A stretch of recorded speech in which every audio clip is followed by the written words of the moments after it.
Assalamualaikum warahmatullahi wabarakatuh. Perkenalkan, nama saya Putri Ainun Makarto. Saya berasal dari Fakultas Matematika dan Ilmu Pengetahuan Alam, jurusan Fisika, Program Studi Pendidikan IPA kelas B Universitas Negeri Gorontalo.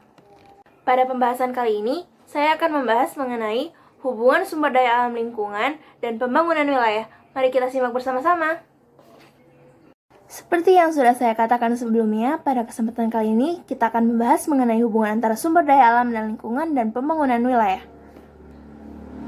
Pokok pembahasannya yaitu ada 4. Yang pertama, pengertian sumber daya alam dan lingkungan, hubungan antara sumber daya alam lingkungan dengan pembangunan wilayah, kebijakan pembangunan nasional di bidang sumber daya alam dan lingkungan hidup, dan keempat adalah program-program pembangunan. Pokok pembahasan pertama yaitu pengertian sumber daya alam dan lingkungan. Sumber daya alam adalah semua bahan yang ditemukan manusia dalam alam yang dapat digunakan untuk kepentingan hidupnya. Pengertian lingkungan adalah segala sesuatu yang ada di sekitar manusia yang mempengaruhi perkembangan kehidupan manusia, baik langsung maupun tidak langsung. Lingkungan bisa dibedakan menjadi lingkungan biotik dan abiotik. Jika kalian berada di sekolah, lingkungan biotiknya berupa teman-teman sekolah, baik ibu guru serta karyawan, dan semua orang yang ada di sekolah juga berbagai jenis tumbuhan yang ada di kebun sekolah serta hewan-hewan yang ada di sekitarnya. Adapun lingkungan abiotik berupa udara, meja, kursi, papan tulis, dan lain sebagainya. Pokok pembahasan kedua yaitu hubungan antara sumber daya alam lingkungan dengan pembangunan wilayah. Pembangunan sumber daya alam dan lingkungan hidup dalam bab ini menjadi acuan bagi kegiatan berbagai sektor pembangunan agar tercipta keseimbangan dan kelestarian fungsi sumber daya alam dan lingkungan hidup sehingga keberlanjutan pembangunan tetap terjamin. Pola pemanfaatannya seharusnya dapat memberikan akses kepada masyarakat adat dan lokal, bukan terpusat pada beberapa kelompok masyarakat dan golongan tertentu. Dengan demikian, pola pemanfaatan sumber daya alam harus memberi kesempatan para peserta aktif masyarakat adat dan lokal, serta meningkatkan kemampuan masyarakat untuk mengelola sumber daya alam secara berkelanjutan. Peranan pemerintah dalam perumusan kebijakan pengelolaan sumber daya alam harus kita optimalkan, karena sumber daya alam sangat penting perannya terutama dalam rangka meningkatkan pendapatan negara melalui mekanisme pajak, retribusi, dan bagi hasil yang jelas dan adil, serta perlindungan dari bencana ekologis. Kebijakan pembangunan nasional di bidang sumber daya alam dan lingkungan hidup.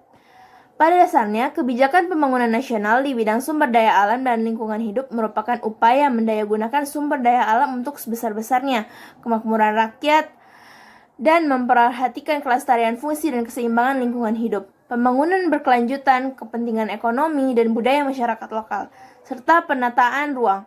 Untuk mencapai tujuan dan sasaran yang telah ditetapkan, GBHN 1999 sampai 2004 mengamanatkan untuk mengelola sumber daya alam, meningkatkan pemanfaatan potensi sumber daya alam, menerapkan indikator-indikator, mendelegasikan secara bertahap wewenang pemerintah, mendayagunakan sumber daya alam untuk sebesar-besarnya. Dan selanjutnya kita akan membahas mengenai program-program pembangunan. Di sini terdapat 3 program pembangunan. Yang pertama yaitu program peningkatan efektivitas pengelolaan, konservasi, dan rehabilitasi sumber daya alam. Yang kedua, program pencegahan dan pengendalian kerusakan dan pencemaran lingkungan hidup. Yang ketiga yaitu program penataan, kelembagaan, dan penegakan hukum, pengelolaan sumber daya alam, dan pelestarian lingkungan hidup.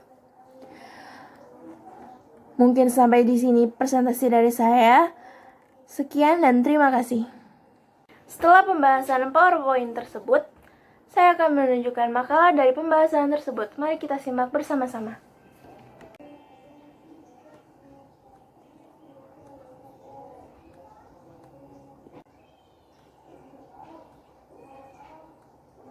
Nah, pada makalah ini kita memiliki 5 rumusan masalah, yaitu apakah pengertian dari sumber daya alam, apakah pengertian dari lingkungan, bagaimana hubungan antara sumber daya alam dan lingkungan dengan pembangunan wilayah, bagaimanakah kebijakan pembangunan nasional di bidang sumber daya alam dan lingkungan hidup, dan yang kelima, apa saja program-program pembangunan.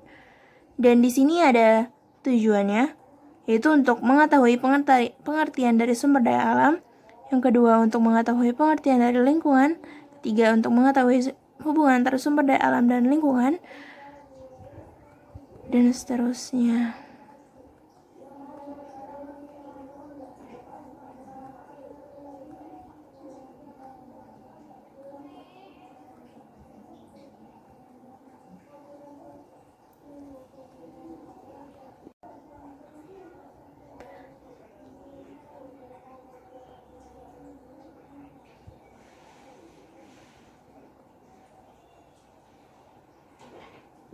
Terima kasih telah menonton video ini.